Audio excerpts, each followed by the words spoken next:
Welcome back to our series here through the 52 playing cards with me, Helmar Rudolph, and today we'll be looking at the Nine of Hearts. One of the peculiarities of this card is that the Nine of Hearts is not a variable card. So that means that it is either fixed or semi-fixed, and here it is semi-fixed. Semi-fixed means that it has a twin, and in this case it is the Seven of Diamonds. That also means that the position where the Seven of Diamonds sits, which is the double Venus position, is also the true place for the Nine of Hearts in the spiritual spread. But now, in the mundane spread, it finds itself in the place of the Seven of Diamonds, and the Seven of Diamonds sits in double Saturn. So that means for the Nine of Hearts, it's either double Venus or double Saturn. It never sits in any other position. Yes, it does have different life cards throughout the years, but it's always under the double Venus influence or under the double Saturn influence. And the one is double Saturn is quite exacting and strict, and Venus gives it a bit more leeway. Being connected to the Seven of Diamonds also means that there is a lot of spiritual value and spiritual value power and material power connected to it. And that's a bit of a consolation for a card that is about emotional frustrations and disappointments, emotional endings, which is what the Nine of Hearts stands for. So not an easy life, also because the first two periods in their life are still on the Saturn line before it then goes onto the Uranus line. And you will see just now how accurate that is. Because the Mercury card is the Seven of Clubs. It's the card of spiritual knowledge, but it's also the card of negative thinking. So the Nine of Hearts probably and most likely because of its position on the double Saturn tends to become rather negative because of the very strong and unrelentless influence of Saturn every second year. But here we're talking about the birth sequence. So the Nine of Hearts has to train itself, adjust the mind according to spiritual knowledge, turn inwards, take responsibility, approach this with a certain level of seriousness so that the mind becomes strong but not fixed. Guard yourself as a Nine of Hearts against negative thought patterns because you are prone to that. The spiritual knowledge helps deal with a rather difficult life. And that is not only true for the Nine of Hearts, that is universally true. Then under Venus, we find another testing and trying card because there we have the Five of Diamonds. And the Five of Diamonds talks about fluctuation and instability in values. Now, that is not exactly what you would like to have as a relationship card, because on a relationship card, you would like to have something that is loving and stable and that is more emotional. But here you've got a card that is seeking values. So the Nine of Hearts may find itself relationship unstable, if I can call it that. So there's a lot of change in their relationships, and especially in terms of values, not necessarily material values, but Venus also stands for money. So their finances may also fluctuate, but they also find it difficult to find stability or to acquire stability in their relationship lives, because there's always that energy of expansion, of exploration, of seeking under the Five of Diamonds in Venus. So the Nine of Hearts has to pay attention to this rather suboptimal card in Venus. It said that it is a restless heart when it comes to values, pleasure, and stability. You may find yourself drawn to experiences, people, or aesthetics that change frequently, yet every change teaches you something. That's always lovely. Sort of there's always, even if there's change, there's always an element of learning connected or associated to it. And that is nice because that awards that Nine of Hearts a lot of learning experiences when it comes to relationships. And it's also said that it's important not to judge this as inconsistency. It's part of how you learn what truly matters. In relationships, freedom and flexibility are vital. Freedom and flexibility, both qualities of the number 5. Your love grows when you're allowed to explore. Yeah, and you shouldn't be confined. So as a Nine of Hearts, they can expect a rather restless love life or relationship life, and they have to make an extra effort to bring stability into that. But that's exactly what happens once you learn, because the stars incline, they do not compel. So as we learn, we are able, or we become capable of balancing those energies that are a little bit more against us in certain positions. Then we move on to the Uranus line, and here we find a very strong card in Mars, a very powerful card, because the Queen of Spades is the card of self-mastery. Here, and if you look at this, here you've got a card that is about self-mastery. It's the second highest card of the entire deck, in a position that is about aggression, about dynamics, about decision-making, that male confident energy. And yet the Queen of Spades asks from the Nine of Hearts to master, to restrain, to observe first before forging ahead. So there's incredible willpower here, but it shouldn't be through brute force, which Mars is inclined to. It should be through subtle, royal, and considered and contemplated action.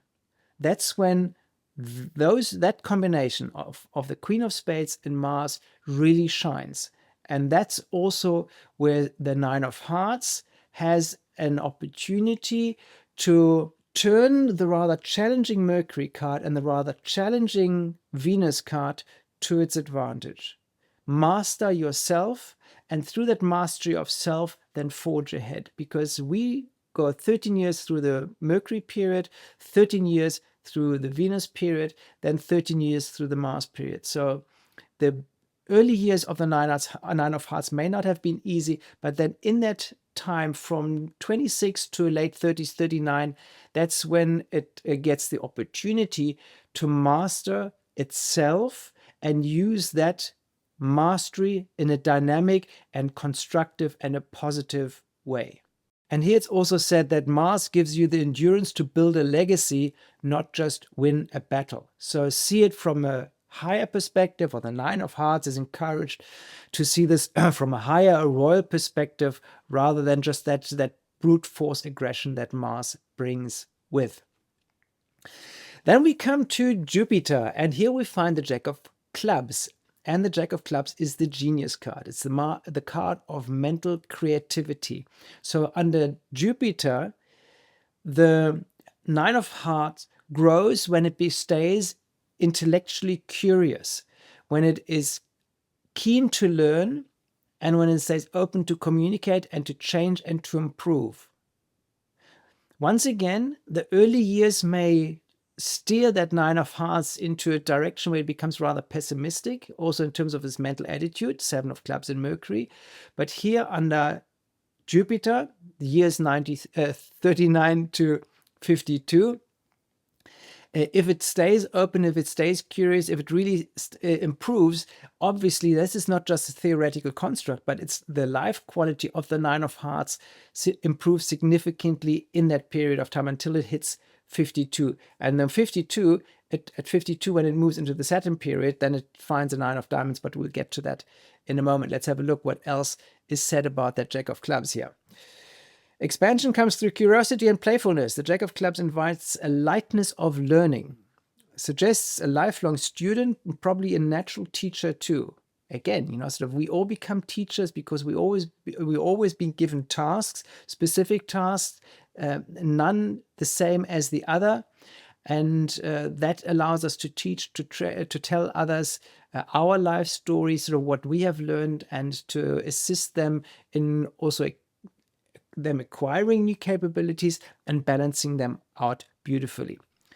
You're able to bring ideas to life with charm and spark, especially when you're excited about the subject. Just be mindful not to scatter your energy too widely. Stay playful, but aim for meaning in your message. Because understand, the intellectual curiosity of the Jack of Clubs under the expansive influence of Jupiter, that can go like, wow, really wide. And that's always a sign in a way to each individual with the Jack of Clubs in Jupiter, which is here the birth card or in the birth sequence for the Nine of Hearts, not to go too far out, because that's when you lose other people. I've got a Jack of Clubs in Venus, and yes, that can go like way out. And it can also intellectualize things, obviously. And in Venus, it intellectualizes the emotional, the relationship side, which is not always helpful.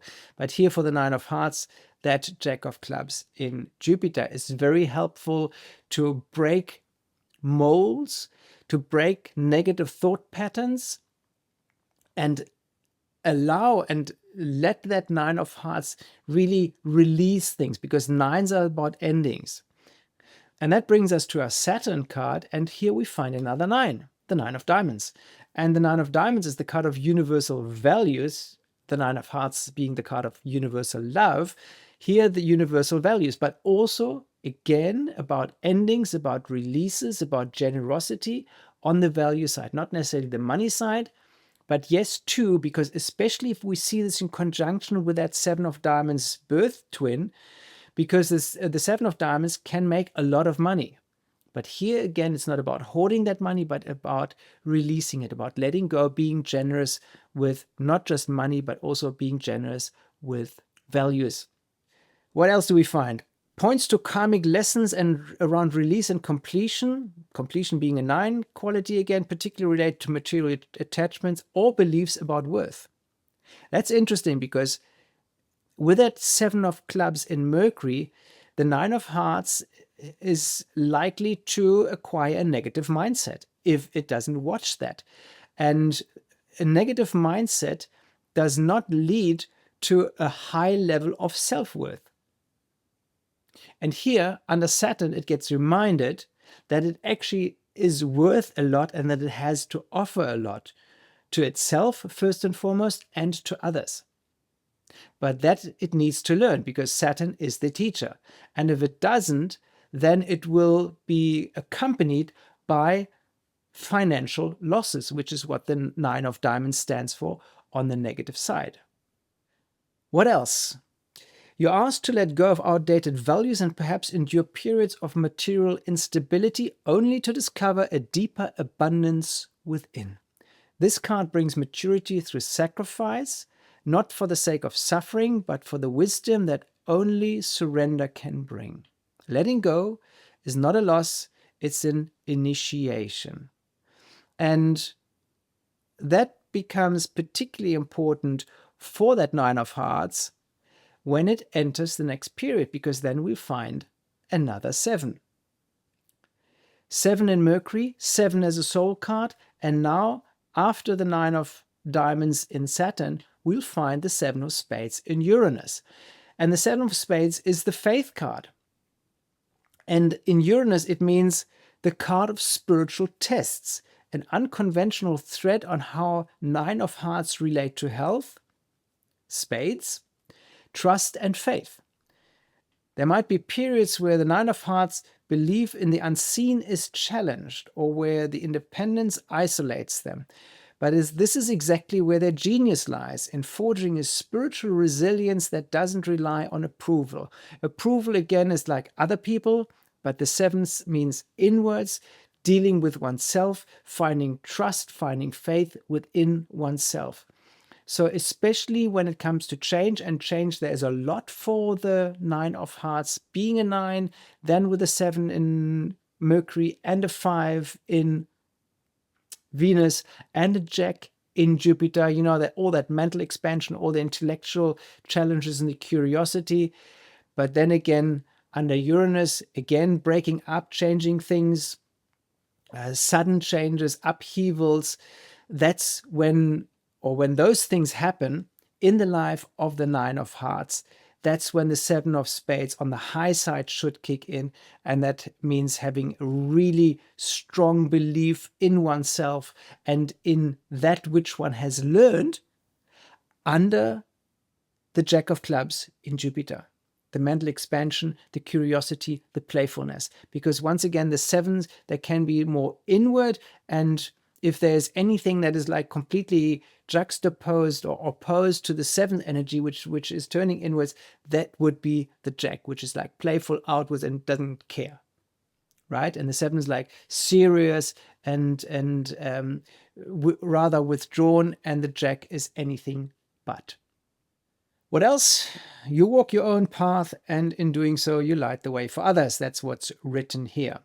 Walking one's own path, lighting the way for others, that's what we should all be doing.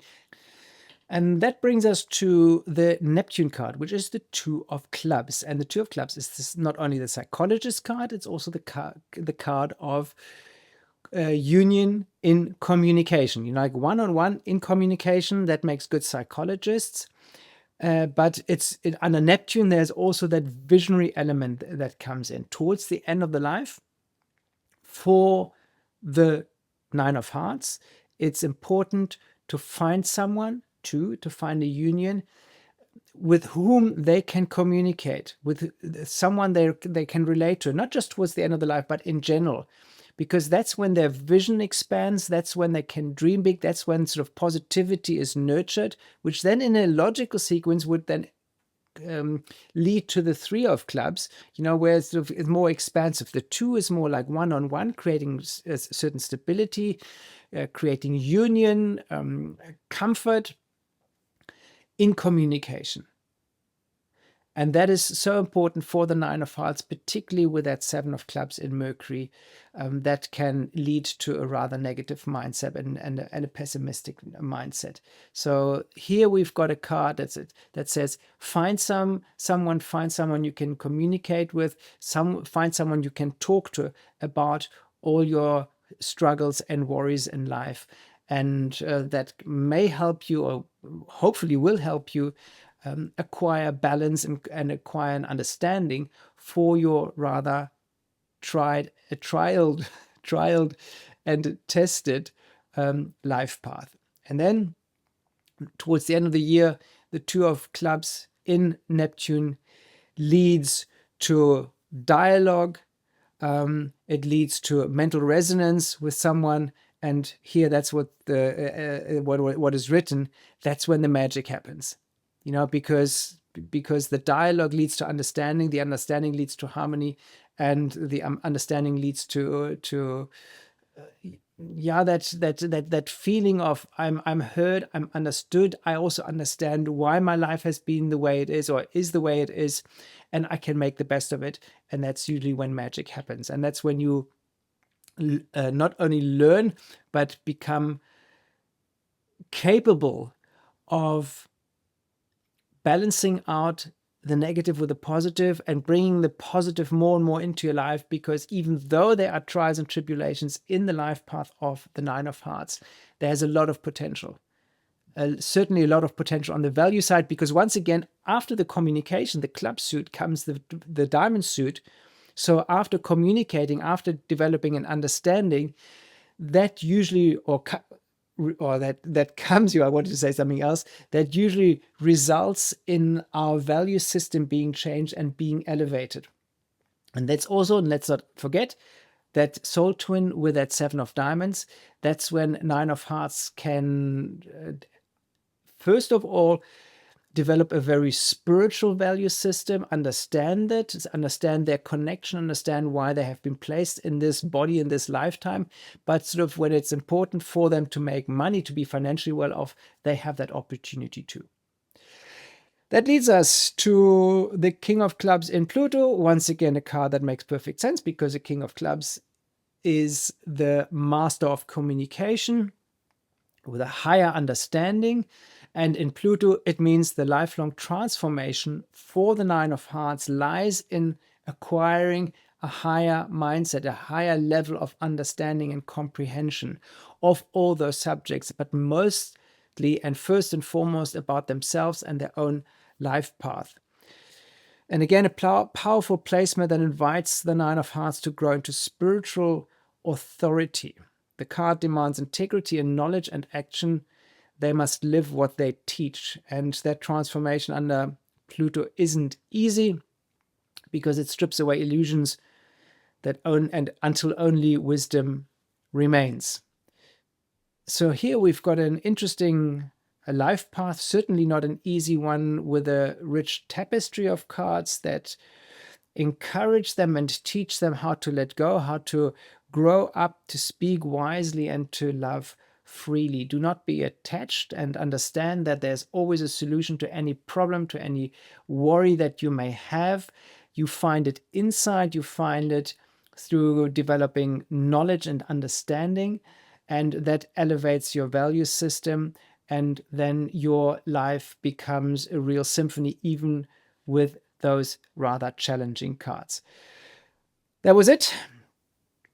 Last sentence, you're discovering as a Nine of Hearts that the most powerful heart is the one that knows when to open and when to release. And with that said, I release you, and we'll see each other with the first double-digit card, the Ten of Hearts, the card of emotional popularity. Until then, I shall bid goodbye. Feel free to subscribe to this channel. Feel free to share this with others, other Nine of Hearts that you may know. The birthdays for the Nine of Hearts you will find in the description.